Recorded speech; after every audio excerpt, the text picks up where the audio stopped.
नमस्कार, स्वागत है आपका हमारे चैनल में। मैं हूं आपके साथ अर्जुन खजूरिया।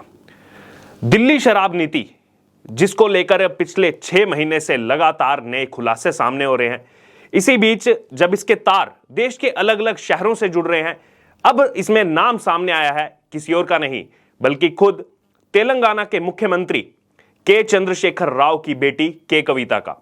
जी हां, इस समय सीबीआई की रेड उनके जो हैदराबाद स्थित आवास है उसमें चल रही है। दरअसल आपको बता दें तो दिल्ली आबकारी नीति घोटाले में जब से नाम सामने आया है, तब से ही अगर बात की जाए तो पार्टी के कार्यकर्ता जो हैं, जो के कविता के साथ जुड़े हुए कार्यकर्ता हैं, उन्होंने एक पोस्टर वार भी शुरू कर दिया है। हालांकि इसी बीच जो सुरक्षा के इंतजाम हैं वो पूरे चाक चौबंद से कर दिए गए हैं उनके आवास के बाहर, और इस समय सीबीआई उनसे पूछताछ कर रही है। सीबीआई यानी कि सेंट्रल ब्यूरो ऑफ इन्वेस्टिगेशन। तो आम आदमी पार्टी की इस शराब नीति के तार अलग अलग पॉलिटिकल पार्टी से खुलकर के सामने आ रहे हैं। दरअसल बीते मंगलवार को सीबीआई ने के कविता को यह सूचित किया था कि उनकी एक टीम आएगी और जो है जांच करेगी, लेकिन उस समय जो दिन मुकम्मल किया गया उसके बाद यह तय हुआ कि 11 दिसंबर को हैदराबाद स्थित उनके निवास स्थान पर पहुंचेगी।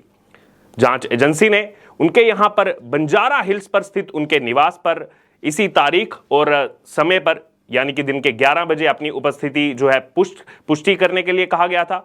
और वहीं इसके जवाब में कविता ने सीबीआई को बताया था कि जब इस मामले की जांच के लिए जो 11 दिसंबर को सीबीआई की टीम आएगी, इस सिलसिले में कविता भी उस समय 11 बजे वहां पर मौजूद रहेंगे। और इस समय ये जांच चल रही है और सवालों का सामना कर रही हैं के कविता। मुख्यमंत्री केसीआर, जिनको हम के चंद्रशेखर राव के नाम से जानते हैं, तेलंगाना के मुख्यमंत्री हैं, एक बड़े नेता हैं तेलंगाना के। और ये नाम सामने आने के बाद हैदराबाद का सियासी जो इस समय समावेश चल रहा है और सियासी गलियारों में इस समय जो है गर्मी देखने को मिल रही है। वहीं हैदराबाद में कविता के समर्थन में पोस्टरबाजी भी शुरू हो चुकी है। जो पोस्टरबाजी दिल्ली में देखी जाती थी, अब वो हैदराबाद में भी शुरू हो चुकी है। और आपको बता दें कि उनके घर के नजदीक ही, के कविता के घर के नजदीक कार्यकर्ताओं ने पोस्टर लगाए जिसमें यह लिखा गया कि योद्धा की बेटी नहीं डरेगी, हम कविता अक्का के साथ हैं।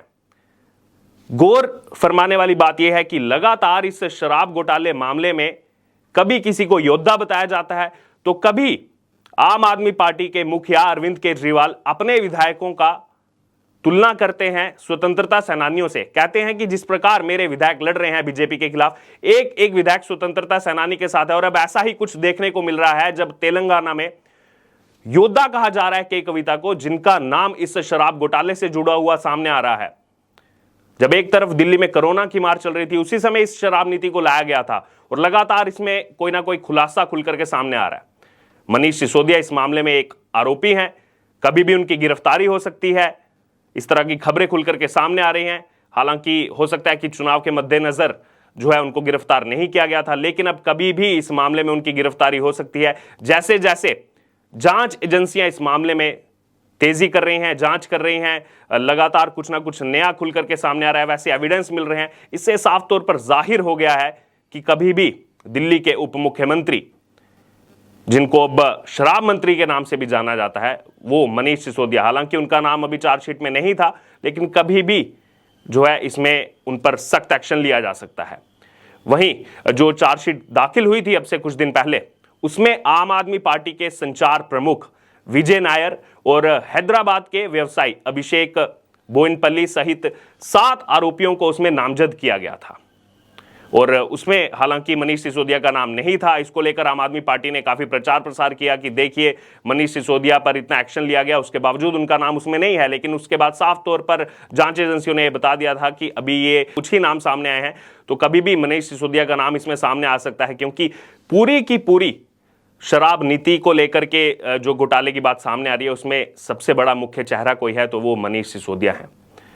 अब सीबीआई जांच की सिफारिश करने के बाद दिल्ली सरकार की इस नई आबकारी नीति को खत्म कर दिया गया था और 7 आरोपियों को इसमें जो है नामजद किया गया था। उनका नाम कुछ दिन पहले सामने आया था, जैसा कि हमने आपको पहले भी बताया, और अभी बाकी कुछ नाम आना बाकी है। वहीं दिल्ली के इस शराब घोटाले में सेंट्रल ब्यूरो ऑफ इन्वेस्टिगेशन की तरफ से जो चार्जशीट प्रस्तुत की गई थी, इसमें दिल्ली के उप मुख्यमंत्री मनीष सिसोदिया का नाम नहीं आने से जहां एक तरफ आम आदमी पार्टी के कार्यकर्ता खुश थे, वहीं जब सीबीआई ने इसको लेकर कहा कि अभी इसमें और भी नाम आना बाकी हैं, तो उसके बाद ये देखा गया कि फिर से बौखलाहट आम आदमी पार्टी के कार्यकर्ताओं में साफ तौर पर नजर आ रही है। वहीं खुद आम आदमी पार्टी के विजय नायर और अभिषेक बोयनपल्ली सहित जो 7 आरोपियों को नामजद किया गया, उसमें एक नाम यह भी था तेलंगाना के मुख्यमंत्री केसीआर राव, जो एक बड़ा चेहरा है। तेलंगाना जब से अलग राज्य हुआ है तब से सत्ता की कमान संभाले हुए हैं। उसमें कविता का नाम आना कहीं ना कहीं बड़े सवाल खड़े करता है। ईडीआई की रिमांड रिपोर्ट में कविता का नाम सामने आया था। गौरतलब है कि दिल्ली शराब घोटाले में कथित जो रिश्वत का मामला चल रहा है, जिसमें दिल्ली की एक अदालत में ईडी यानी कि इन्फोर्समेंट डायरेक्टोरेट की तरफ से एक रिमांड रिपोर्ट को दायर किया गया था, उसमें के कविता का नाम खुल करके सामने आया था। और वो नाम सामने आने के बाद कविता ने कहा था कि वह जो है किसी भी जांच का सामना करने के लिए तैयार हैं।